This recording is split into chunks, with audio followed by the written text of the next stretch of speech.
the thing I like about you.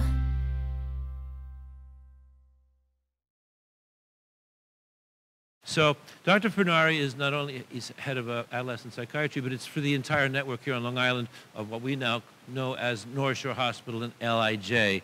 Also a professor here at Hofstra. We've got a lot of Hofstra all-stars here today, by the way. I'm really proud about that, too. So with no much further ado, because we are running tight, Dr. Fornari.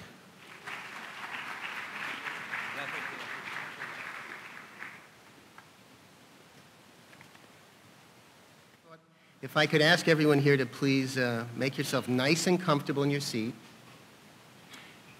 Have your feet firmly planted on the ground. Is everybody comfortable in your chair? Okay. Everybody have your feet on the ground? Anybody have your legs crossed? Uncross them. Have your feet planted on the ground. Sit back in your chair. Take a deep breath. Exhale. Relax. Because the first thing we have to remember is that everything we do has a cost and a price on us. And so the first thing we have to do is self-care. And I hope all of you recognize that we've paid a great deal of attention, and more so today, on our understanding about the risks of the work we do and the vicarious traumatization that often occurs when we interface with some of the serious problems that we deal with. And so for today, you don't need to take notes. I'm going to repeat things so many times, I promise you, you will know it. And now let's see how I do this. Oh, it's there. Okay, great. So I hope by the end of the hour, I'm going to review for you an overview of childhood psychopathology such that everyone here will be very comfortable. How many of you in the room, by show of hands, I'm going to ask a lot of questions of the audience today, so just raise your hand when I call on you. No calling out, please, because there's too many people for calling out. So how many people here feel like they're an expert in the prevalence of childhood psychopathology on the planet? Anybody raise your hand? I'm not the only one, right? Well, I want to prove to you by the end of this hour that you're all experts, because I'm just going to organize for you what you already know, but you don't realize that you're the expert. So by the end of the hour, you'll have organized the information that I believe you already know about the base rates of psychopathology in the community. I also want you to know about the impact of trauma on our genes. Anybody here, by show of hands, thinks they're an expert on the impact of childhood trauma on our genes? Okay, by the end of this hour, all of you will be experts on the impact of trauma on our genes. And I'm going to say a word about the timing of child development. And so any brave soul feel as though they're an expert in child development? Come on. By the end of the hour, you'll all be experts. Okay. So a word about my disclosures. The only reason I put them up here is that I'm required to, but the main thing is, anybody here ever hear of PCORI? PCORI, P-C-O-R-I. PCORI stands for the Patient-Centered Research-Oriented Institute. It's an arm of the federal government. It's been in existence now for the last 8 years. And PCORI, with our tax dollars, tries to answer burning health problems in pragmatic trials. Does anybody know what a pragmatic trial is? Oh, good, I can teach you something. A pragmatic trial is the opposite of traditional double-blind, placebo-controlled studies, which have been the gold standard in evidence-based medicine. A double-blind study says we're going to take a group of kids who have one disorder, and we're going to study and compare one treatment versus the other, or treatment versus placebo, to see if the treatment is better. The problem with double-blind, placebo-controlled studies is that they don't generalize to the general population, because in those studies, the samples are squeaky clean. They have one problem. And in the population, people don't have one problem. People have many problems. And if you have one, the likelihood is you have more. So a pragmatic trial does the opposite. The pragmatic trial says, give us a population of people who have a problem. They could have lots of other problems too. And let's see if we can't test if something can be helpful for them. So right now, part of my salary is paid for by PCORI because I'm involved with the burning question that we all are familiar with, that the atypical antipsychotics that are very frequently prescribed for our youth are causing severe weight gain and metabolic syndromes. Now, I know if I ask you to raise your hand if you're aware of that, people will raise their hand. Anybody aware of that? Great. Okay, so you read the New York Times. So the truth is, PCORI has funded us to answer the burning question. If we add a medicine called metformin or glucophage, traditionally used for people with diabetes or with polycystic ovarian syndrome, can we help either prevent the weight gain or help with weight loss? And we're taking a real community sample of kids treated with SGAs, and we have multi-centers across the country, including, and not limited to, from Texas to Boston to Cincinnati, and it's a collaboration, about 15 medical schools, and we're going to answer the question. It will be the largest pediatric psychopharm trial ever conducted, but we're going to be able to answer the question, if we're going to prescribe an atypical antipsychotic to a child, should we start metformin at the time? And that's going to be a very important answer, because if we find out that we should, we can help prevent the weight gain, the diabetes, the other metabolic problems, and enhance adherence, because so much of the non-adherence is because they don't want the weight gain. So you should now all know what PCORI is, so the next time you hear about PCORI, you could say, oh, Victor told me about PCORI. Okay. Once again, if humor is used at any point along the way, it's not to suggest that there's anything humorous about any of the topics I'm going to talk about, but simply as a means for conveying information in a more palatable way. For those of you who know me, I try to use humor as often as possible, particularly when things are difficult, to try to get us through those challenging moments. And I guess it's a disclosure that I didn't put on my disclosures, that throughout the audience are salt and peppered people with whom I've worked over the last 30 years, and I view you as biased because we're already old friends. So for the rest of you, just bear with us, because it's kind of a reunion for many of us, and you know who you are. Okay. So one of my objectives is to provide an overview of childhood psychopathology. So I'm going to ask in a moment, how prevalent do you think childhood psychopathology is? Because until about 1965, the infinite wisdom was that childhood was a carefree, happy time. Now, we heard from the district attorney that upwards of 10% of youth will meet criteria for major depression before the age of 25. So we already know that that myth is false. But until 1965, the wisdom really was that childhood was a carefree, happy time. But in 1965, a landmark study was done, and it's called the Isle of Wight. Has anyone heard of the Isle of Wight study? Raise your hand if you have. Oh, good. I'll be able to teach you something else. Okay, so by the end of the hour, we'll go over the Isle of Wight study. I also want to review the impact of adverse life events on the developing brain. ACEs, adverse childhood experiences. How many of you are familiar with ACEs? Great.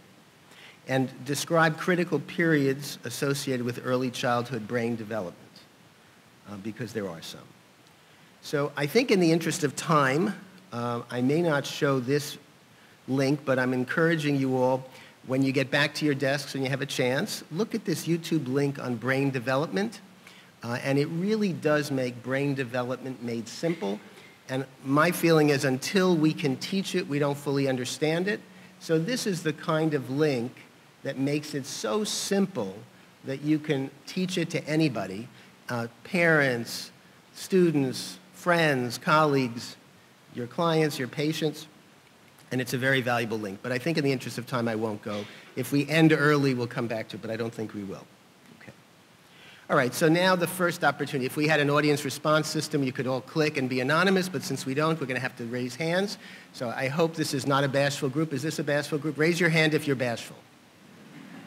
No one's bashful, so therefore we'll have no problem. So what percentage of youth under the age of 18 will meet criteria for at least one DSM-5 psychiatric disorder before the age of 18? How many people think it's A, 5%? No one. And how many people think it's B, 10%? I see some hands. Okay, probably about, raise your hand again if you think it's B. I think I see about 6 hands, okay? C, 15%? Probably 2 dozen hands. D, 20%, probably about 40%. E, 33%. Okay. So by the end of this hour, you're all going to be experts to know that I only wish it was A, B, or C, but it's not. Okay? But it is both D and E. How can it be both D and E? Well, if you're in good physical health and have no developmental disorders, 1 in 5 kids will meet criteria for at least one psychiatric disorder before the age of 18, or 20%. However, if you have a developmental concern, spina bifida, or a chronic medical problem, cystic fibrosis, diabetes mellitus, then it becomes 1 in 3. And so both D and E are correct. So now again, just for a show of hands, how many people said D or E? Raise your hand, please. Right, so the vast majority already knew it, so I told you I was only going to summarize what you already know, but I want to make sure everybody leaves here today knowing that if you're in good physical health, and I'll answer in 1 second, it's about 1 in 5, and if you have a chronic medical problem, it's about 1 in 3. You have a question here?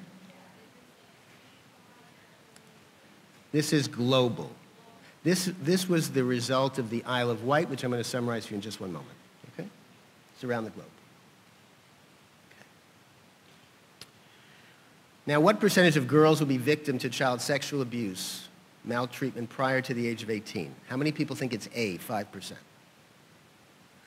B, 10%? C, 15%? Some hands go up. D, 25%? E, 33%. Sadly, the informed audience who picked E is correct. Now, it's shocking because we don't want to believe it, but internationally, the figures are, and nationally, 1 in 3 young women will report some form of sexual abuse prior to the age of 18.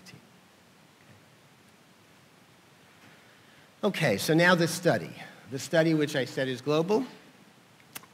This really was trying to answer the burning question in 1965 when the wisdom was that children had a carefree, happy time, but ERs and schools said, we have so many children with serious problems. What's the truth?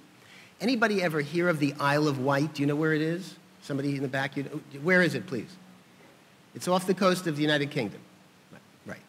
So it's a small island, and unlike the island of Manhattan, off the coast of New York, the Isle of Wight is demographically stable. Now, that doesn't mean emotionally stable. It means demographically stable. Do you know what it means to be demographically stable? Raise your hand if you think you do. Anybody? Yes. Is that a hand raised? No. Demographically stable means that people who are born there, grow up there, get married, have their kids, die there, they don't tend to move around. Unlike the Isle of Manhattan, where people tend to move every 3 years. So if you wanted to do a good epidemiological study with follow-up, don't do it in the island of Manhattan because it'll be very hard to track people down. But they did it in the Isle of Wight in 1965. And Michael Rutter wanted to answer the question, what percentage of children will meet criteria for a psychiatric problem? And he studied all 7- and 8-year-old second graders, and he followed them up 6 years later when they were 13 to 14. And he showed what I reported already, that 1 in 5 youth will meet criteria for at least one problem, one psychiatric problem, if they're in good physical health. He also showed that problems appear at different ages. At younger ages, you see more anxiety disorders and more disruptive behavior disorders like ADHD, and in adolescence, you see more depression. Right? Many people didn't believe it. They said, oh, the Isle of Wight must have inbreeding. It's not possible, 1 in 5, so they replicated it in Rochester, Minnesota, in Toronto, in Hong Kong, and so forth around the globe, and they got the same result. 1 in 5 if you're in good physical health, 1 in 3 if you have a chronic medical problem. There are some seats up front for the people standing in the back, here and here. But Michael Rutter, who now is the leading premier child psychiatry epidemiologist in the world, and he was knighted by the Queen of England, so he's Sir Michael Rutter now, said, too many people didn't believe me, so I have to repeat the study. So in 1989, he went back to the Isle of Wight and he replicated the Isle of Wight study, the original study, 25 years after the first study was done. And not surprisingly, he got the same results. And so now, there's nothing more profound than doing a study and then replicating the study so that you feel as though your results are good. And so all of you should know that based on the Isle of Wight study by Michael Rutter, which has been replicated even in the Isle of Wight as well as around the world, the epidemiological figures are that about 1 in 5 kids will meet criteria for one psychiatric disorder if you're in good physical health, and if you have a chronic medical problem, it's about 1 in 3. So everybody here is expert. Got it? So now I'm going to throw out a simple question. A school has 600 students. The principal calls you and says, what is going on this year? It feels like there's an epidemic of mental health problems. How many students in that school would you expect to have mental health problems? But don't call out. Raise your hand, please. Somebody raise your hand. 600 kids. Raise your hand. I know this is math. Yes, in the back. Say it again. Yeah, you'd expect over 100 kids. And so if you're a principal in a building with 600 students, having 100 kids with mental health problems is a lot. It does feel like an epidemic, right? And some of you work in a school that I consulted in a number of years ago. Actually, many of you did, but different schools. In one school, there was 100 kids, but it was a school with kids with a developmental issue. So somebody raise your hand. If I consulted to a school with 100 kids with a developmental disorder, how many kids do you think I needed to see? Raise your hand, anybody? Somebody raise your hand. I'm not hearing anything else. Yes? Yeah, more than 30. So in a school of 100 kids with a developmental problem, you'd expect 1/3 of them to have at least one mental health problem. And so that's a lot. And they could be anxiety disorders, disruptive behavior, depression, but if you're responsible for that school, it's a lot of mental health problems. So just dispel the myth that this is about 2017, this is the 21st century, this is new. This is not new. The difference is we're more aware of it. What is new is the internet, cyberbullying, hacking into school systems with computers. So all of those things are new. Those are 21st century issues. The other thing that's new is our pathological attachment to this, whatever brand you have. And I'm going to ask somebody to raise their hand. How many times is the average currently reported that we check our information on our handheld phones per day? Raise your hand. Don't call out. Don't call out. How many? Somebody raise your hand if you think you know what's the report. Yes? Yeah, actually, it's about 80. Correct. Right? Now, people will say, no, I do it much more than that, or I don't do it that many times. So I just want to let you know that when my alarm clock goes off, I get out of bed, I put on my glasses, I check to see if there's any new texts. Then I take a shower, brush my teeth, come out, check to see if I have any more texts. I go downstairs, I make the coffee, and before I leave, I check to make sure there's no more texts. So it's 3 times before I've gotten in the car. And then, of course, because I have a new car, the car on a screen will tell me if anybody's texting me or emailing me or calling me. So we are connected, for better or for worse. That's new. But that psychopathology is new is not. Okay. So by show of hands, who thinks that anxiety disorders are the most prevalent form of psychopathology in childhood? A lot of hands. Okay, hands down, please. How many people think it's disruptive behavior disorders, ADHD, conduct disorder, oppositional defiance? Some hands. Okay, depression, psychosis, bipolar disorder, eating disorders, autism spectrum. Okay. So the truth is, if you put anxiety disorders or disruptive disorders, you are correct. About 10% of youth will meet criteria for at least one anxiety disorder, and about 10% of youth will meet criteria for at least one disruptive behavior disorder. Now, how can that be? That's already 20%. What about everything else? Anybody? Raise your hand if you think you know. How can that be? Co-occurring. So co-occurring is the rule, not the exception, right? So if you have one psychiatric diagnosis, it's a risk factor for more. So if you have an anxiety disorder, you might be more at risk for depression. If you have a disruptive behavior disorder, you may be more at risk for substance abuse. So having one disorder puts you at risk for more. Psychosis in childhood and adolescence, fortunately, is relatively rare. Psychosis in the general population is about 1.2%. In the childhood population, it's about 0.2 because the mean age of onset of psychotic disorders is 18 to 25. Now, that doesn't mean that we don't see some emerging in youth, unfortunately, but it's a small comparison compared to the prevalence of anxiety disorders. Also, bipolar disorders, about 1% of the general world population, but we have 8 billion people in the world, so there's still a lot of people with bipolar disorder. But in child and adolescence, it's about 0.2 also, because the mean age of onset is 18 to 25. Those are disorders that generally occur during the transitional ages, college-age youth, which is why college mental health has become such a serious concern. And of course, for many of us, we recognize that college-age and transitional-age youth really is part of our bailiwick because they still have developing brains, they're still dependent on their families in so many ways, and so even though they're of age and can vote, we still view them as adolescent, even if they're over 21. And eating disorders, even though in certain communities it may seem very prevalent, is still about 0.1 of the general population. Autism spectrum is increasing in people's awareness of it because now we view it as a spectrum where in the past it used to be viewed as a strict criteria. It used to be thought of as 3 in 10,000. Now the feeling is it's probably about a little more than 1 in 170 or 1 in 150. Some people will say it's more than 1% being on the spectrum, but it's certainly much less than anxiety or disruptive behaviors. Okay. The impact of chronic medical illness on the rate of mental health, I've already told you, it dramatically increases the rate.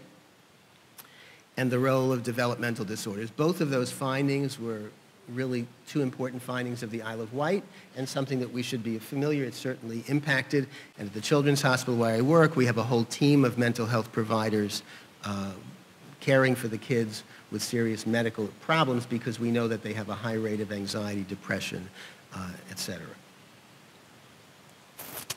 So these are the lessons learned. You don't have to take notes. You know it now. It's 1 in 5 kids will meet criteria. It increases to about 35% or 1 in 3 if they have chronic medical problems or developmental problems, and comorbidity is the rule, not the exception, which is why if you have one disorder, you often will have a second. And I told you that Michael Rutter went back to the Isle of Wight in 1989, 25 years later, and he repeated the same study, and it's important to know. Now, here's a question for you guys. Who's the best reporter of childhood mental health problems? How many people think parents? Raise your hand if you think the parents. Interesting, because I bet you're all parents, or most of you. How many think it's the teachers? Okay. And how many of you who raise teachers are not teachers? How many of you who raised your hand as teachers are teachers? Right, so you know. Healthcare providers.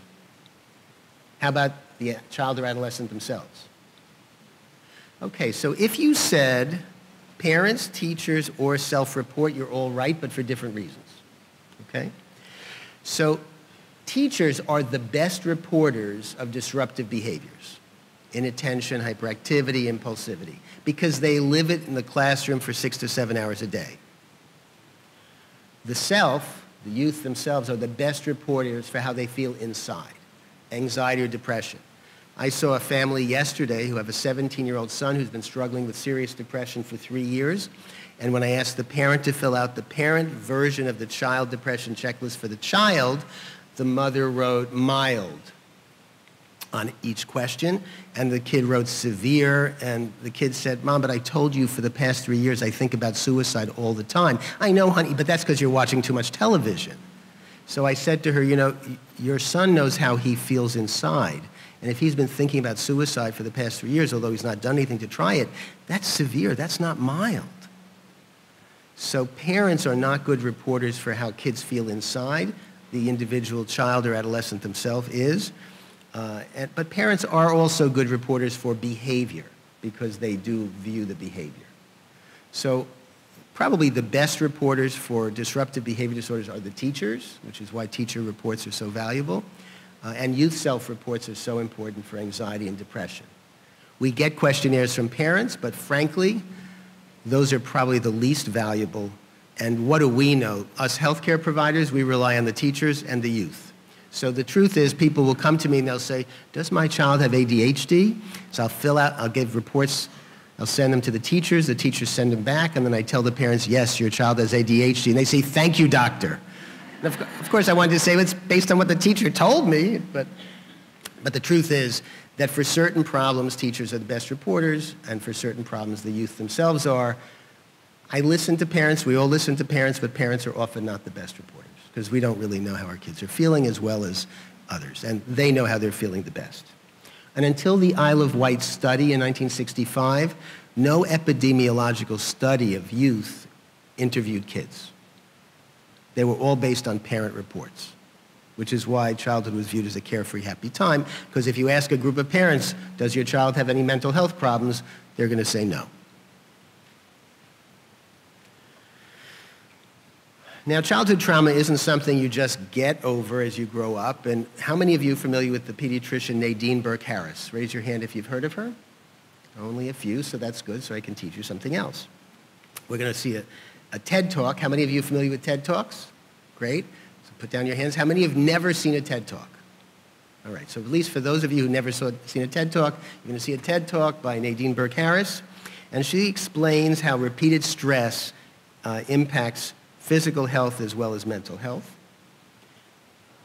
And it unfolds across the lifespan to the point where those who've experienced high levels of trauma are 3 times the risk for heart disease and lung cancer, not just mental health problems.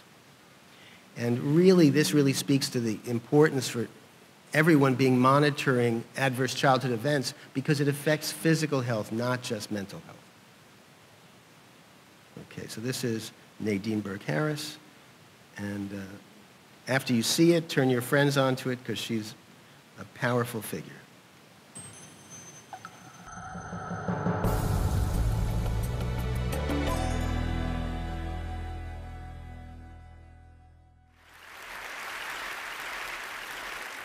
In the mid-90s, the CDC and Kaiser Permanente discovered an exposure that dramatically increased the risk for 7 out of 10 of the leading causes of death in the United States.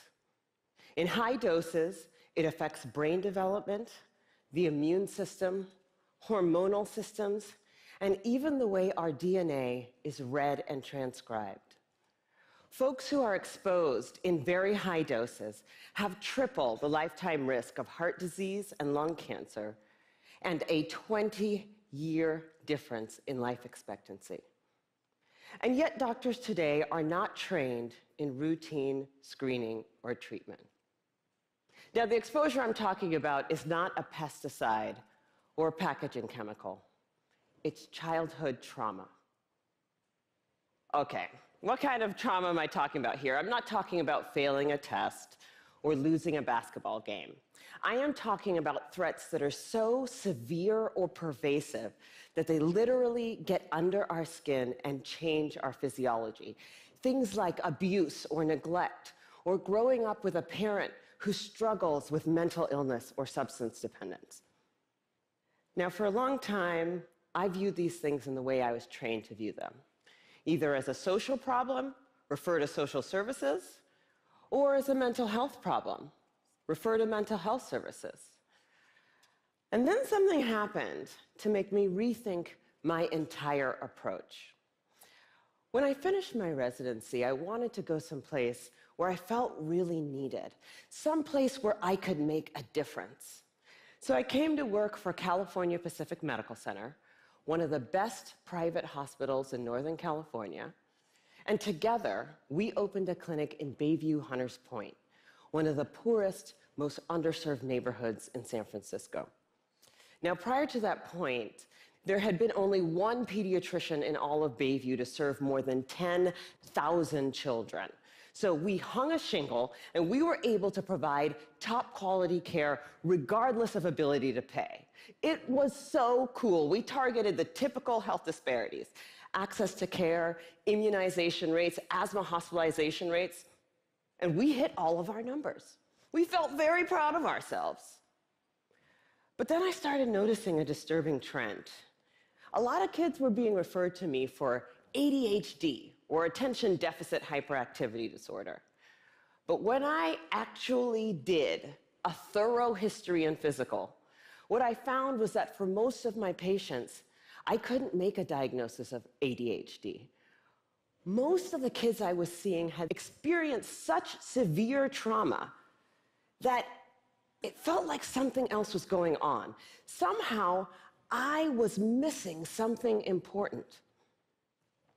Now, before I did my residency, I did a master's degree in public health. And one of the things that they teach you in public health school is that if you're a doctor and you see 100 kids that all drink from the same well, and 98 of them develop diarrhea, you can go ahead and write that prescription for dose after dose after dose of antibiotics, or you can walk over and say, what the hell is in this well? So the punchline is that she followed up and found out that if you go to a general medical clinic with adults and you ask about adverse childhood experiences, that the adults who have more than 3 adverse childhood experiences, childhood physical abuse, sexual abuse, living in poverty, no access to health care, had 3 times the rate of cancer than those who didn't. And so you really need to see it because it really talks about the impact of adverse experiences on our general physical health, which is not something which is as widely understood as it is about the impact of adverse experiences on our mental health. So the other thing that happened, and I'm going to go through it quickly, but I'll tell you the punchline as we get there, is that in the 1990s, we really wanted to study the impact of maltreatment on young kids because we wanted to do more biological markers. And there was a great deal of resources spent trying to look at early experience and brain development. And so I want to make sure that before you leave today, you know the answer to this question and you know how we came to it. During the first 2 years of life, traumatic events can alter our chromosomes and change brain development. By show of hands, how many people think that's true? Okay, hands down. How many people think that that's not true? Now, is that because you're embarrassed because so many people thought it was true? Because actually, until I saw the data, I wasn't sure. But the answer is it's true. Traumatic events during the first 2 years of life can alter chromosomes and change our brain development. And it's part of why when you intervene with some kids who had severe maltreatment early on, that for many of them, no matter what you do, it's very hard to change the trajectory. So a group of researchers tried to study this, and there was a terrible naturalistic experience based on Romanian orphanages. Some of you may be familiar, but in Romania, under Ceausescu, they had this terrible practice that to make their infants stronger at birth, they had mandatory transfusion of blood at birth. But before there was universal screening for HIV, cohorts of infants were transfused with HIV-positive blood, and so you had orphanages throughout Romania of infants born to HIV-positive mothers, many of them with AIDS, who died, and these infants were being raised, many of them HIV-positive themselves, and they were completely overwhelmed. And so they had infants, 2 or 3 in a crib, 1 nurse, maybe to 30 infants. They would just be lying there, and it was a terrible situation. And so when the World Health Organization found out about it after Ceausescu was taken out of power, the world said, we have to respond. We have all these infants that are just languishing in cribs. We know that this is terrible. This is what we learned from hospitalism from Renee Spitz years ago, that you get really reactive attachment disorder, and some of these infants die because they're not being nurtured. And so there was an experiment that you could never get approval for, but it was a naturalistic one, much like Picori. They were able to look at kids who were institutionalized at different institutions, a number of kids who were never institutionalized, they were just where they were, kids who got care as usual, and kids who went into foster care. So if you compared a group of never institutionalized kids, so these were kids raised at home, a group of kids in institution, half of them continued in the institution because there weren't enough foster homes, and half of them went into foster homes. The question was, what was better? And what was the impact on the child? And then they followed these kids at 30 months of age, 42 months, 54 months, and 8, 12, 16. So it's the only longitudinal study that has really looked at this kind of work. And you couldn't get an institutional review board to approve this because it would be unethical. And they really wanted to understand what was better. We know, what's better, family rearing versus institutional rearing. We know, we all anticipate family rearing is better, and tried to assess the importance of timing of recovery in different domains and look at brain behavior. And in the interest of time, I'll just tell you this, that the punchline is, if you're going to try to have an impact, the kids have to be removed from the institution before the age of 24 months. 24 months is the closing of the critical period. And this study has now tried to inform the judicial system to try to recognize that if you're going to make a significant change about child rearing, please do it before the age of 2. Don't start changing things around after the age of 2. And of course, obviously, never institutionalize is better. But here we compared the PET scans looking at brain activity in kids who were institutionalized even after the age of 2 on the top, and kids who were taken out of institution and put in foster care at younger than 24 months at the bottom. And you could see that at the top, there's much less brain activity just based on the glucose metabolism that lights up in red and orange than in the bottom. And so this is one biological marker of brain activity. This is at year 8 of kids at the top who were kept in institutions beyond 24 months versus kids at the bottom who were taken into foster care at younger than 24 months.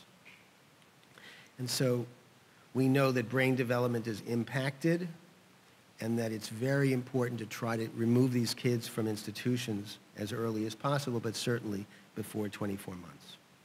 And there are significant differences in what Nadine Burke-Harris also showed us from her adverse childhood experiences in what's viewed as ADHD, but it's probably just a function of really a variety of different brain insults that occur when kids aren't properly cared for. And the brain has differential thickness based on whether or not you stayed in an institution more than 24 months or not. But the most important thing, I'm going to get to it because of time, many of these things don't correct over time. In every dimension, the group in the institution had more difficulty. But here is the study about the chromosomes. So Stacy Drury, who is a geneticist, looked at the data, and she wanted to understand what was going on. And she got saliva samples to look at DNA. And if you looked at kids at baseline, and the longer they were in institutions, the shorter is their telomere. Their telomere is the piece of the chromosome at the beginning of each chromosome, and it's very important in terms of replication and division. And the longer they were in foster care, the shorter their telomeres. And so this is really the first compelling biological evidence that adverse childhood experiences changes our genes, which means it's transmitted to the next generation. And it impacts the life of these infants, children. So the telomeres are the specialized nucleoprotein complexes at the end of the chromosomes that promote chromosome stability. They're required during replication. And telomerase is not present in the majority of cells, and therefore the telomere length shortens with each successive division. So if you start out with short telomeres, the cell's life will be shorter because it won't be able to divide as many times. So it's clear that accelerated telomere length shortening has been associated with aging, linked to similar negative health outcomes. And it turns out that Nadine Burke-Harris's experience in San Francisco with kids with lots of ACEs, adverse childhood experiences, coincides with the experiences of the children reared in the Romanian institutions. And here, where their chromosomes were studied, if they were in institutional care more than 24 months, they had shorter telomeres, even at long follow-up. And so right now, telomere length represents an objective epigenetic biomarker of the early adversity and one mechanism by which Adversity gets under our skin and into our biology, and it's real. It's not just bad luck. It changes our genes. So I want to make sure all of you leave here knowing this. Many of you already did, but maybe didn't know it, I hope, as clearly, that during the first 2 years of life, traumatic events can alter our chromosomes and change brain development. Raise your hand if you think it's true. Everybody exercise your hands. It's true. And what percentage of youth under the age of 18 will meet criteria for at least one DSM-5 psychiatric disorder? How many people think A?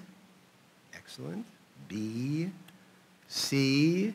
How many D's in the room? How many E's in the room? So the D's and E's are both correct, and you got it. And the D means they're in good physical health and don't have developmental problems. The E means they either have a chronic medical problem or a developmental disorder. And sadly, what percentage of girls will be victim to child sexual maltreatment prior to the age of 18? How many people think A, B, C, D, E? So I want to thank Charlie Zina from Tulane University for sharing his information about the Romanian Bucharest experiment. And I want to thank all of you for your attention. So thank you.